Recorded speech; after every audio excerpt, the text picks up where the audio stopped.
Hello, this is Gail, the Legacy Lady, and you are on the Legacy Recorder YouTube channel. This video is going to be a more or less quick run through of some funeral slideshow and memorial video options that you have and what things can look like and different tools that are available to you. We're really only going to cover like two, but like a couple different ways to use them and a little nuanced things to know that I have found out recently, which is super cool. I'm also including a tribute video for death template, and that'll be linked in the comments below. There's no opt-in for that. I think it's important that people have options. So you'll be able to just find that below. So jumping in, we're going to do some screen sharing. Okay, so the first thing I'm going to share with you is that there is a fantastic video, in my humble opinion, that's how to use photos to remember someone who died, funeral slideshow memorial video. So this video is 12 minutes long. It goes through all the things. So it goes through, I actually do a full tutorial of how to create a memorial slideshow using Canva. It's a super simple one, and it's also the template, what I walk through in the video, that's the template I'm including with this video. So the description goes through everything, includes some things to do beforehand. There's 5 steps I recommend, and this is true no matter what tool you're using, whether it's Canva, Google Photos, which you're going to look at, or anything else. You can also do it in a Google slide deck. Sky's the limit on what's in the cloud. So deciding the photos you want to include is super important. I think that's the biggest thing. I see people try to start and they haven't decided which photos to use. So always, in my opinion, start there first. Those photos could be things that you have personally, that you've collected from family members, from friends.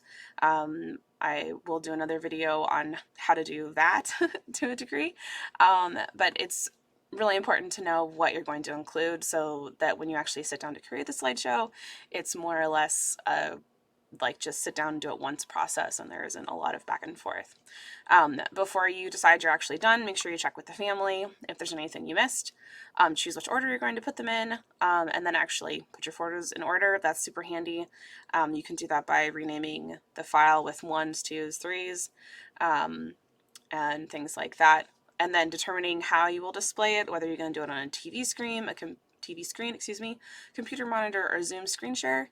All of those kind of impact how the final format of the slideshow should be in. So depending on what you have access to or where you're actually presenting this, a MP4 file for a video, or a PDF, or just a gallery, depending on how you're going to display it will impact your final file type,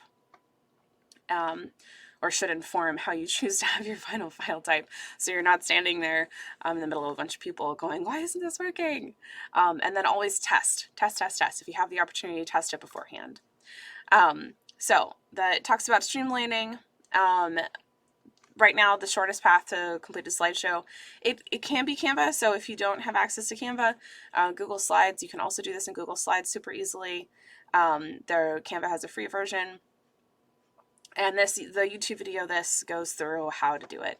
You can skip around on the chapters if you know how to do the things. Feel free to pop around. I spend entirely too much time actually looking for photos, so to actually make that video, so that's super fun to watch.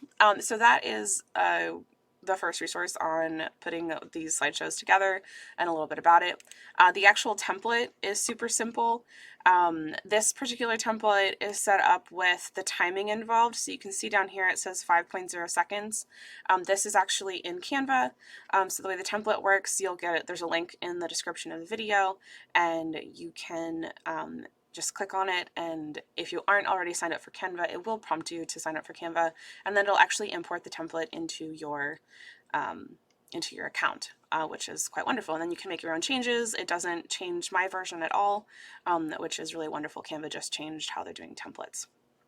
So this has actual video timing. You could just do really just photos without the timing, so that's just like a slideshow. This has like a video type quality to it, and for the template, I just have 3 photos. They're all of me. And then the end slide. So as far as an actual tribute video goes, you can have it be complicated or you can have it be super simple. So this one's just photos of so-and-so presented by, you know, their family, whatever the case may be. I've seen people, and I personally have done it, where there's the photo and then there's text next to it, which maybe that'll be the next template I make. And then just a quick end slide. So you can do credits at the end if you need to credit music, especially if you decide to load it to YouTube. Just bear in mind some of those requirements. Inside Canva, there is an option to add music. And I'm not going to go through all of those things, but those are options. So that is the template. The next resource and the thing I want to share with you is that there is a whole article on the legacyrecorder.com website about how to use photos to remember someone who's died. There's a whole podcast episode. It's really wonderful. And this goes through that tutorial again, talks about how to add music.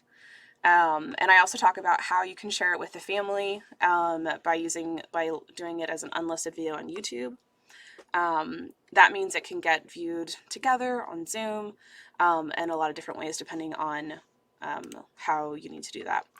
So the other options that I like to cover is using memory collection. This is getting people to, like, this is how to essentially grab the information from online, whether it's the Facebook or if it's the memorial obituary page. There's, you know, lots of, usually people are pouring out stories and photos and things, and there's a lot going on to try to pull that together. So I talk about that. And then I also cover memorial guest books. I have put those together as well.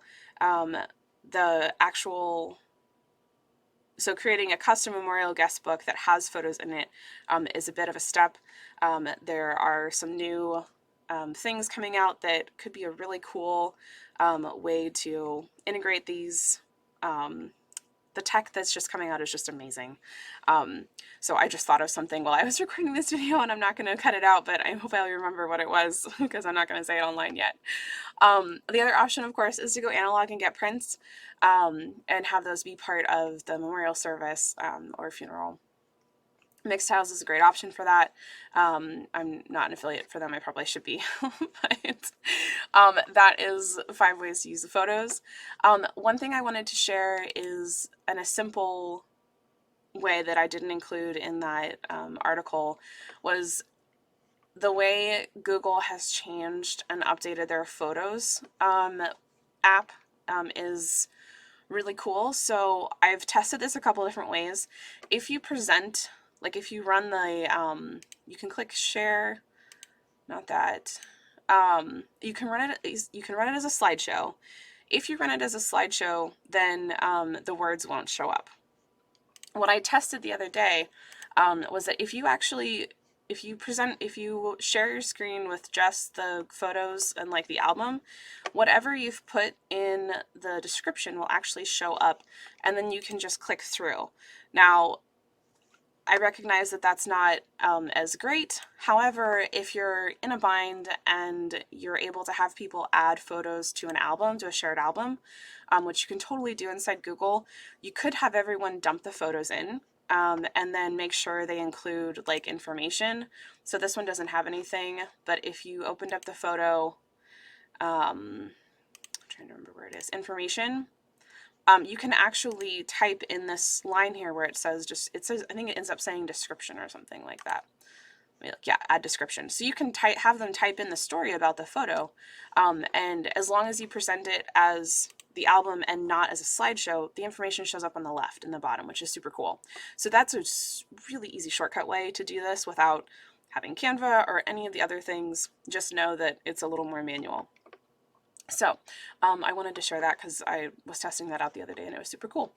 And then there is another article that I'll link in the description as well that talks about all the different ways you can remember people who we've lost and what different things look like. I also include some different platforms that can help people to capture the stories and to remember people. And there's, you know, a whole YouTube video because that's what we like.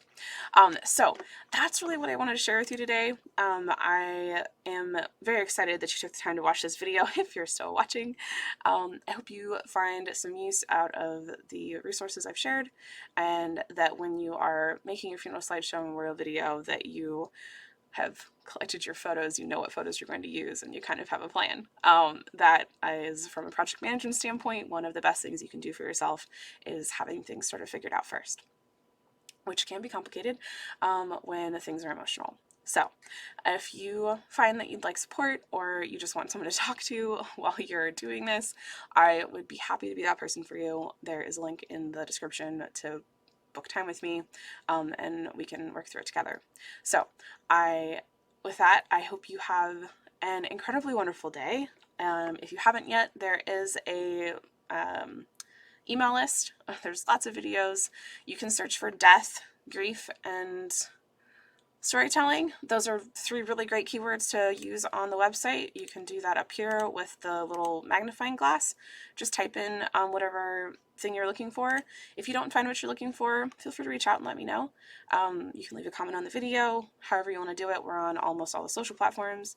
And this is an incredible resource. There's so much information on the website. There's over 200 pages of articles and writings and stuff on how to do storytelling and death and grief and dying and all of those things.